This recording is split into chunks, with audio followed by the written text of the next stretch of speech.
our subject social science. So in this session, we are going to continue our chapter 3, Indian Constitution. Now talking about the previous session, we have covered certain topics. That means we have covered the topic like how the Indian Constitution was formed, who were the persons who framed this our Constitution. Then we got the information why our Constitution is necessary in any country. Yeah, what is the importance of the Constitution? Then we proceeded with the silent features of our Indian Constitution. In that we have covered two topics, democratic rule and secularism. Yes, we got the information why the democratic word was added, secularism word why it was added, because we don't want to discriminate anyone on the basis of the religion. So let's proceed today with the another silent feature of our Indian Constitution, that is republic.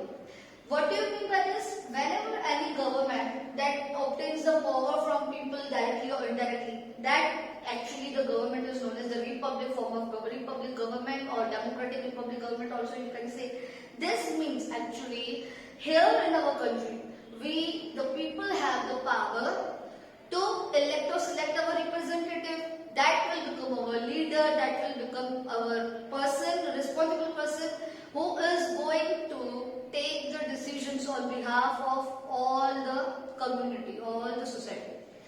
But it happens like this power is getting transferred from the hands of the people to that person.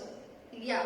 Here, this power which the people have got, it is not like the power only few have got. All the citizens have got the equal power.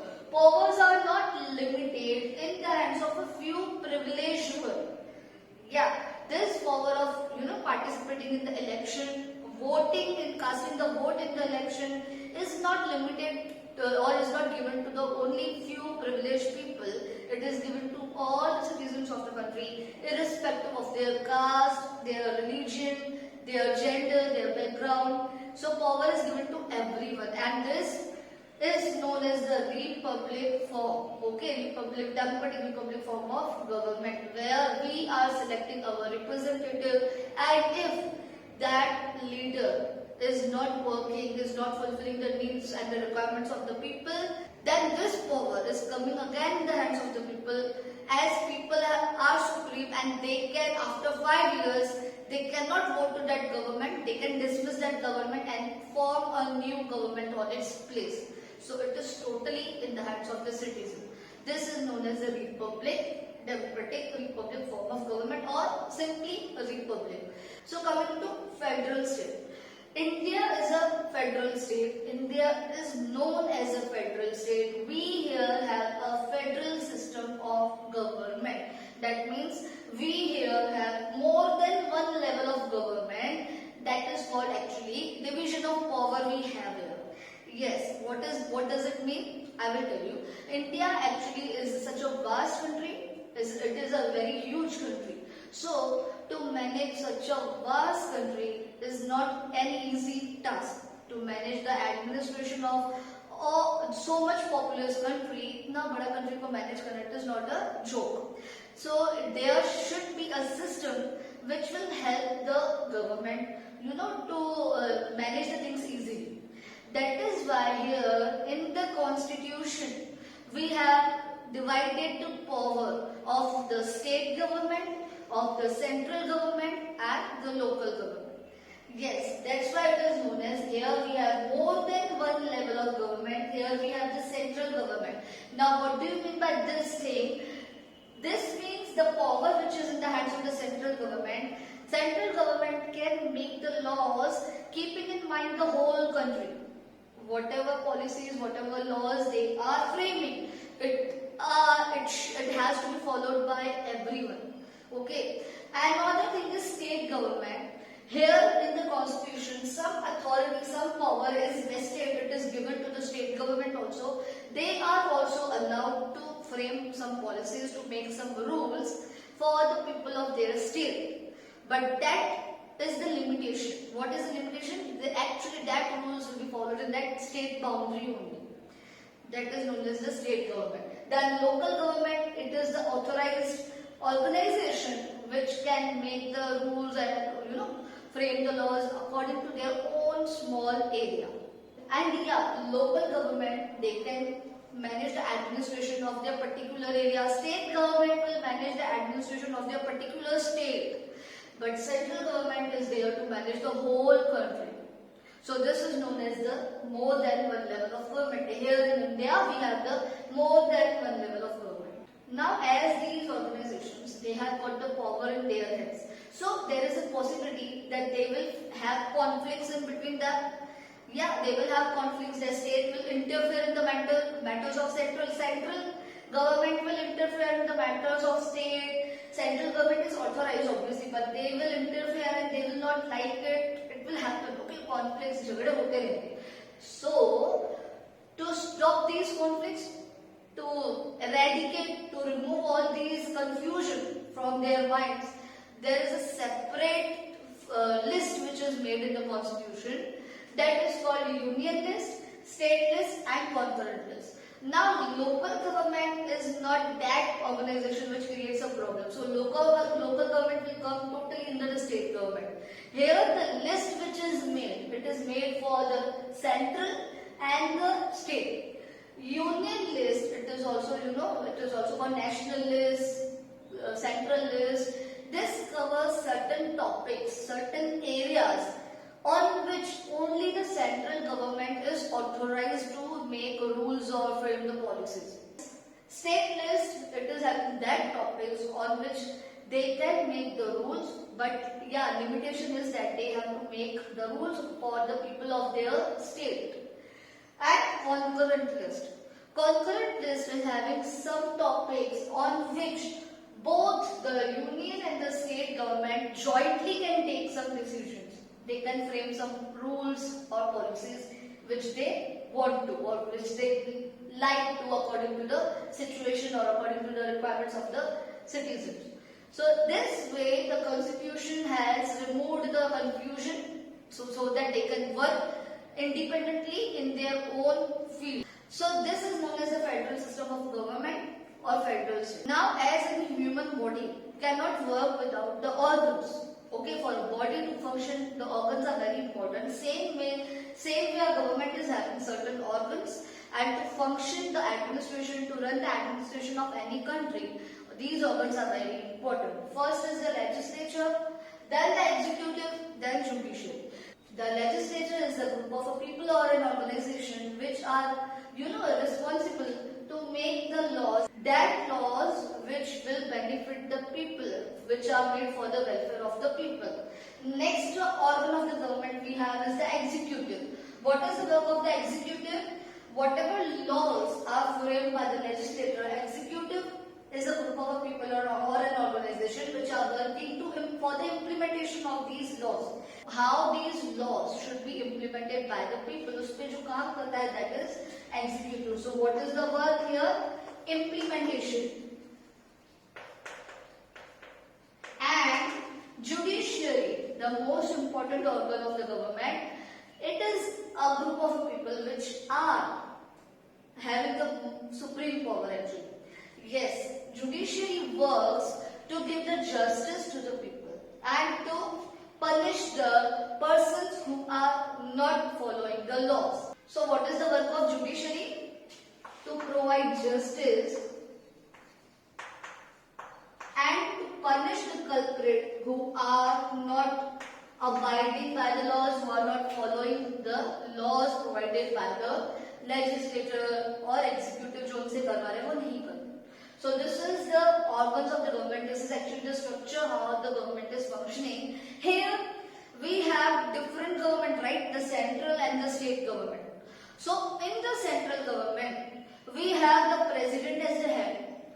Yes, president is the head. And in the legislature there comes parliament house, Lok Sabha and Rajya Sabha. That persons are going to make the laws or the policies keeping in mind the whole country. Then in the executive, they have the Prime Minister and the Council of Ministers which are working under the Prime Minister. Those people, Prime Minister and the Council of Ministers, they are going to work on the laws which are made by the legislature. वो सारे country में अच्छी तरह से law बता के follow करवाने का काम ये प्राइम मिनिस्टर हमारे और काउंसिल ऑफ मिनिस्टर्स इनके अंदर होते हैं. These people are doing. These people means they are from the executive organ of the government. Then in the judiciary there comes Supreme Court.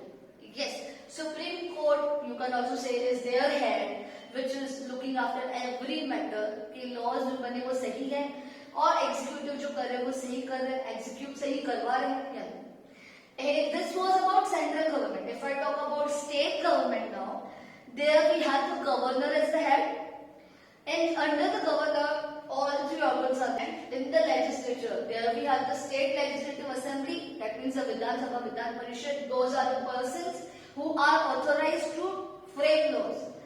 Executive, under the executive there is chief minister who is the head. Then another council of ministers, there is a chief minister is having their local government, वो सारे आ जाते हैं executive. Then the judiciary, which is the head of these two. In the judiciary under the state level comes the high court and the subordinate courts or taluka courts. So this is the way how the state government and the central government are working. Now that's all for federal, state and the functioning of the government. Moving to our last topic, that is fundamental rights.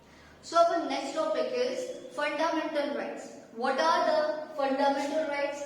Actually our Indian constitution guarantees, or you can also say gives certain rights to the Indian citizens which are very much necessary for the citizens to live. These rights guarantee that the residents of the land can lead a peaceful life as long as they inhabit the country. As long as you live in this country, you have some rights with you. You have that rights which will help you to live a peaceful life. Okay, that are known as fundamental rights. These rights are given to the citizens of India for their protection so that they can lead a peaceful life. These rights protect citizens against the arbitrary and absolute exercise of power by the government. So sometimes when the power is transformed from the hands of the people to the leaders or their representatives, they often misuse this power. This situation, to stop this situation to arise, their constitution has given us the fundamental rights which will help the citizens to, if the leaders are misusing the power, to stop them. So how it is done actually, what are those fundamental rights which are so much special? One by one we will learn about it. First fundamental right which is there in our country is the right to equality or equality before law. So here in our Indian constitution the first law is right to equality. Means here all the Indian citizens, all the citizens of the country are regarded as equal in front of the law, in eyes of the law. No one is allowed to discriminate any person, any individual, any citizen on the basis of color, caste, religion, gender, etc. etc. All are equal, all are allowed to take as much opportunities as they can, and all are allowed to go anywhere in any public places. This right was given because earlier in our country there was a practice which was going on, that is called untouchability. So to eradicate that system, untouchability को हटाने के लिए, earlier the untouchables means the scheduled caste or lower class people, they were deprived of many rights. उनको बहुत सारे rights नहीं दिए जाते थे. So to give all the rights to everyone without taking into consideration their background, this right was added in the constitution, in which whether you belong to any background, any religion, any caste, आपको हर वही facility मिलनी चाहिए जो सारे लोगों को मिलती है. Next we have the freedom of religion. As our Indian country is a secular country, here we are having the secularism in our country. So all the citizens are free to follow the religion of his or her choice, and also they are free to propagate their religion, means to spread their religion. Here the government is not allowed to make such rules or policies which discriminate any citizen of the country on the basis of their religion. Next is we have freedom of association and peaceful assembly. Everyone just carefully understand this law. Freedom of association and peaceful assembly. Our Indian constitution has given us a law in which we have a freedom, we have our right to choose any association. Means we have a right to choose any group. For example, we are joining a group of business trade persons or any group. We have that right, and we also have the right to have a peaceful assembly. That means we also have the right to meet at one place and organize some assembly and all. ये सारे right Indian citizens को दिए हुए हैं. But there are certain rules. For example, if you are organizing anything, at that time you should keep in mind the security of the people. Yes, you should go freely, but you have to keep in mind the security of the people, the health of the people, as you are aware, as we are having the pandemic situation now.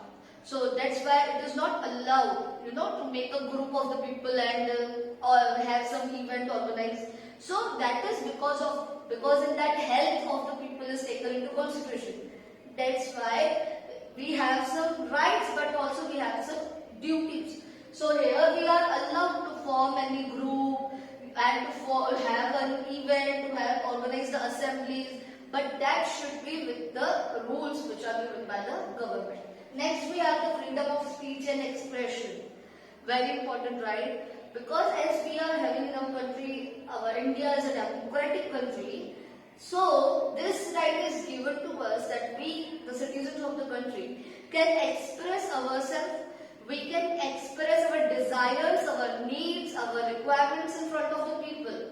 There are many methods of expressing, like we have the social media nowadays. So we have the right of speech. Whatever we want to say to the government or whatever we want to say to any organization, we can say. And we can express ourselves that what the people, and we can express like as a whole country, what whole country desires, what our whole country needs. So that right is also given to us. Why this is given? Sometimes the government is actually not able to make a decision on any certain rule. That is this rule correct? Is this policy correct? Or sometimes it happens that the government also get confused that what people actually want. So this comes to their rescue at that time. This right is actually giving us a overall view of the people. इससे एक पता चलता है कि सारे लोगों को एक नजरिया, सब लोगों की मीन्स एक कम्युनिटी का, लोगों के ग्रुप का नजरिया क्या है. Then we have the right to constitutional remedies for the protection of civil rights. This actually, the most important right is the last one, everyone. This is the right which is the supporter of all the above rights. Yes, this right is the protector of all the above rights. If anyone's fundamental right is violated, if anyone is deprived of any fundamental right, अगर किसी से कोई भी right छीना गया, then all the citizens have a right to go and approach the court. All the citizens have got these rights. सारे country के citizens को ये सारे fundamental rights दिए गए हैं. So here our chapter Indian Constitution ends.